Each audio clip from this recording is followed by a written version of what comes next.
Hello Aarzoo. Thank you for agreeing to talk to us today. In the energy trading space, we're seeing an overlap between energy companies and banks, aren't we? Yes, we are. In the last 5 years, banks and utilities have both started to trade energy. Historically, utilities used to supply and generate energy only, but since deregulation has occurred, they have been forced to trade energy. Banks, seeing an opportunity, have also decided to trade energy. This is because energy provides a different asset class, so they can mitigate risk. Historically, they were quite dependent on FX, equities, but energy provides another asset class. We're seeing banks and utilities encroaching upon each other's territory. Is that a positive or a negative? In my opinion, I think it's a positive development. To trade energy, you need liquidity. Without the banks, there's a finite number of energy players. There's some utilities, there's some multinationals, but really it was quite limited. The banks are providing the liquidity, and also they're providing new products with which to trade energy with. Historically, utilities were suppliers or generators of power and gas. So what do you think's really changed?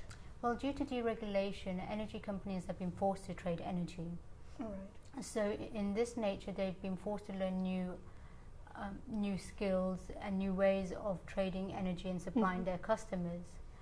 So it's really due to deregulation and the force of utilities who are no longer monopolies to start trading energy. The banks, seeing an opportunity, have said, okay, we can also trade energy.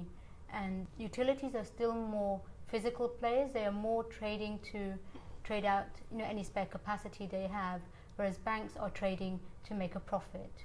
Utilities must have a considerable advantage where physical trading is concerned. Utilities do have, I would say, a considerable advantage for physical trading. This is because they're naturally long or short. Generators have excess power, retail suppliers have captive audiences to which they can supply gas or power.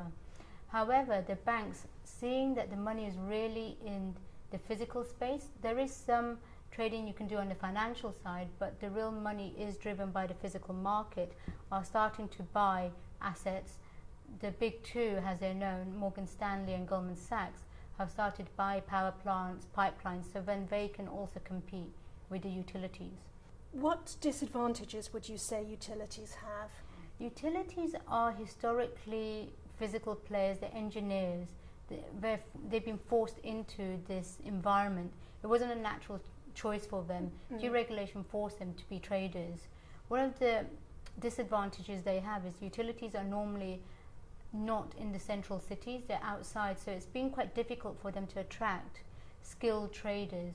Also, utilities are often quite difficult to compete with on employing people on salaries. Right. Turning to banks, are there areas in which banks are experiencing particular difficulties, for example, volume or delivery risk? Banks historically are very strong in financial trading, so they know all the financial trade, swaps, options. However, they are struggling with the concept of physical delivery because that is something that is very unique to energy trading. So banks do not understand the concept of delivery or volume risk, and unfortunately that is very key to physical trading. If you don't understand that, you are entering territory which is fairly dangerous because it is heavily regulated.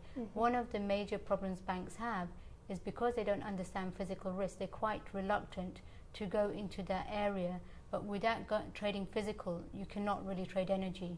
What about the technology challenges faced by both utilities and banks? Banks have historically very strong systems, but they are geared towards trading financial products. In order to trade physical gas and power, you need to have physical systems which will allow you to hold different sets of volumes, different sets of prices, and also you need to be able to schedule. So scheduling is a whole new component which needs to be integrated into the bank systems, and also you have to allow for volume risk. Typically the banks have a centralized risk metrics, but they do not include volume risk, so banks need to update that. Utilities have a different challenge in that their systems are very bespoke and they can handle all the volume and delivery risk, but they are quite weak on some of the financial aspects. So what financial aspects were you particularly thinking of? Utilities need to upgrade their systems to handle some of the more complex financial products if they want to trade it.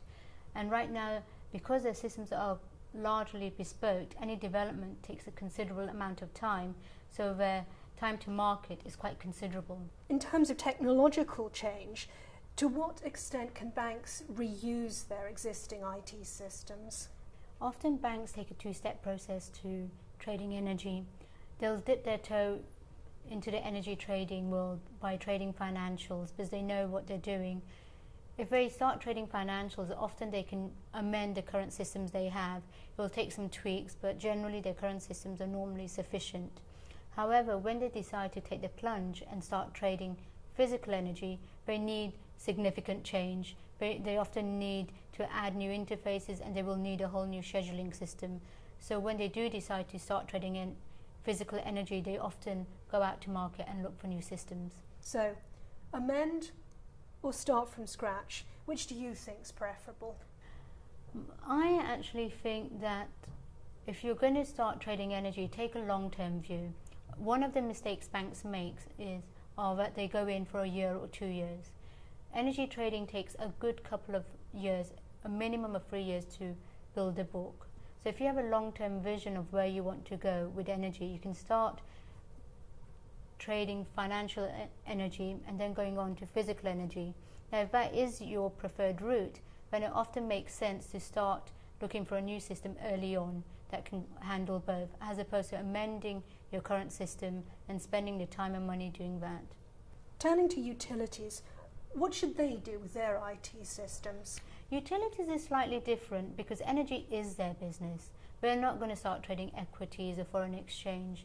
So I would say for utilities, amend your existing system as far as possible. If you have a view on how much financial trading you want to do, have a business plan and say these are the instruments I want to trade, and then try and amend your current system. If that's not possible, there's several systems on the market that you can use for financial energy trading.